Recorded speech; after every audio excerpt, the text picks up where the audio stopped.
শিশু যে জায়গায় বসবাস করত সেই জায়গায় একটি মন্দির আবির্ভাব আছে, আর তার পাশে একটি পুকুর আছে যেটা জঞ্জাল ফেলে ফেলে, সে সময় জঞ্জাল ফেলে ফেলে পুকুরটাকে মানে নোংরা আবর্জনা করে দিয়েছে। তখন বাল্য শিশুটি মন্দিরে গিয়ে চিন্তা করছে, মা তোর তোর জায়গার মাঝে আশেপাশে যে পুকুরটি আছে বা এটা জঞ্জাল হয়ে ভরে রয়েছে বা, তাই এই পুকুরটাকে পরিষ্কার করার নির্দেশ দে মা। তাই বাল্য শিশুকে মা বললেন, দেখ সন্তান, এই জায়গাটা, এই যে সমাজের মানুষগুলো এই জায়গাটাকে আবর্জনা ফেলে ফেলে আমার এই জায়গাটাকে নষ্ট করে দিয়েছে। বাল্য শিশু তখন মাকে বললেন, মা এই নির্দেশটা আমায় দাও, সেটাকে আমি এই পরিষ্কার করে এই জায়গাটাকে চলে যেতে চাই। তো বাল্য শিশু তিনি মায়ের মন্দিরের আশেপাশে রোজ যেতেন এবং গিয়ে দেখতেন যে মায়ের মন্দিরটি তো পবিত্র স্থান হয়ে রয়েছে, কিন্তু আশপাশটা জঞ্জালে ভরে রয়েছে। তাই মায়ের কাছ থেকে বারংবার নির্দেশ চাইতেন, মা তোর এত বড় জায়গা, আর এই জায়গার মাঝে তোর সবই কিছু রাখা আছে, খেতো এটা যে আমি নিরুপায় দেখছি মা, তাই এটাকে নির্দেশ দে, এটাকে পরিষ্কার করি। তাই সেই পরিষ্কার মা তাকে, রাত গড়িয়ে গেল, মা তাকে বললেন, সে দেখ বাবা, এ কর্মে তুই হয়তো করে যাবি, আবার এই সমাজ জঞ্জাল ফেলে ভরে দেবে। বাল্য শিশু বললেন, দেখো মা, এমন কিছু নির্দেশ দাও যাতে এই সমাজকে আমি পরিষ্কার করে দিয়ে যেতে পারি। তখন মা এক নির্দেশ তাকে দিলেন, আর সেই জায়গার মাঝে যখন বাল্য শিশু পুকুরটাকে পরিষ্কার করতে লাগলেন, সারা গ্রামবাসী দেখলেন যে এক রূপায়ণী যেন উঠে আসছে। অদ্ভুত চমৎকার তিনি মাতৃর সারা গ্রামকে দেখিয়ে দিলেন। করুণাময়ীর আবির্ভাব। এক বাল্য শিশু সেটাকে যখন পুকুরটাকে পরিষ্কার করলেন, এক আবির্ভাব সারা গ্রাম দেখে নিলেন। আর বাল্য শিশু জানতেন সে মায়ের এই জায়গাটাকে, পবিত্র জায়গাটাকে এখানে নোংরা আবর্জনা ফেলে এই জায়গাটাকে নষ্ট করে দিয়েছে। তাই আমি হয়তো মা চলে যাব, কিন্তু যাবার আগে এই জায়গাটাকে পরিষ্কার করে দিয়ে যাই। তো সেই বাল্য শিশু যখন জায়গাটাকে পরিষ্কার করলো, সারা গ্রামের লোক করুণাময়ীর আবির্ভাব দেখলো, চমকে উঠল। সে এক বাল্য শিশু, তিনি যে আমাদের উদ্ধার করে দিল, তাহলে এই জায়গায় আর আমরা কোনো ওচলাকুটি ফেলবো না।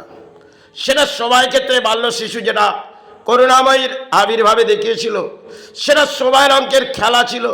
তাই বাল্য শিশু সেটাকে দেখিয়ে দিয়ে গেল উদ্ধার করে। তারপরে বাল্য শিশু সে মাতৃর চরণে চলে যায়, কারণ তার নির্দেশ মাকে দিয়েছিল, মা এই জায়গাটাকে পরিষ্কার করে দিয়ে আমি চলে যাব মা। তারপরে তার মা আর খুঁজে পেলেন না, আর শিশুটি কোথায় যে হারিয়ে গেল তা হয়তো কেউই জানে না। সবাই অঙ্কের একটা বাল্য শিশু এসেছিলেন, তিনি ওই মন্দিরটির আশেপাশে যে পুকুরটি ছিলেন সেটাকে পরিষ্কার করে এক আবির্ভাব মাতৃর দেখিয়ে দিয়েছিলেন সারা গ্রামকে। আর সারা গ্রাম যেন ভেঙে পড়েছিলেন, কারণ এই জায়গায় যে আমরা অপকর্ম করেছি, তাহলে করুণাময়ী আমাদের দণ্ড দেবে আবার যদি কিছু করি। সকল বাল্য শিশু এই কাজটি করলেন। অদ্ভুত চমৎকার মহিমার তিনি দেখিয়ে দিলেন সারা গ্রামকে, চাও এই জায়গার মাঝে যা করেছো করেছো, এরপরে আমার নির্দেশ, এই বাল্য শিশু যা আমার এই জায়গাকে উদ্ধার করেছে, এরপরে যেন কোনো অপকর্ম করবে না, তাহলে কিন্তু এক এক করে আমি দণ্ড দেব। সবাই ক্ষেত্রে মা ব্যাখ্যা দিয়েছিলেন সে গ্রামবাসীকে। সে সকলার গ্রামের মধ্যে মা প্রবেশ করলেন, আর এমনভাবে প্রবেশ করলেন প্রতিটা বসস্থানে রাত গড়িয়ে গেল। আর এক একটা ঘর বসস্থানে গিয়ে মা আবির্ভাব দেখিয়ে দিল, সে দেখো যদি এই গ্রামের মাঝে এই পুকুরটির মধ্যে এই বাল্য শিশু যে উদ্ধার করে আমাকে দেখিয়েছে, তাহলে যদি কোনো করণীয় পাপকর্ম করো, তাহলে তোমার দণ্ড তোমায় পেতেই হবে। এর দণ্ড আমি তোমায় দেবই। কেন বাল্য শিশু হয়ে যে কাজটি করেছে সেটা আমি তাকে করণীয় যোগ্যতা দিয়েছি, তাই সেটাকে উদ্ধার করে আমাকে তোমাদের দেখিয়ে দিলেন। আর তোমরা এখনো বুঝনি, জেগে ওঠো। সবাই ক্ষেত্রে বাল্য শিশু যেটা করে দেখিয়ে সমাজকে কিছু জাগিয়ে মাতৃ সেবা হয়তো করতেন না, কিন্তু ধর্মের আশ্রয় নিয়ে কিছু বুঝিয়ে গেলেন।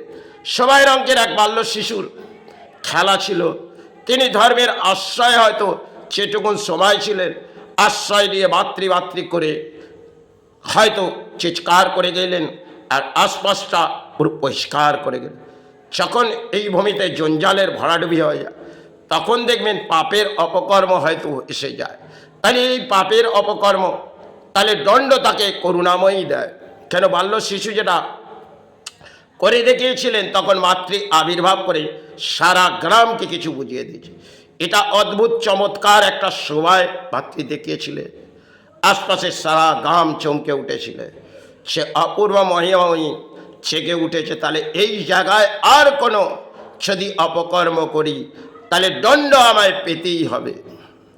সবাই কলিতে একটা ঘটনা ঘটেছিল, তার ইতিহাসটা একটু তুলে দিলাম।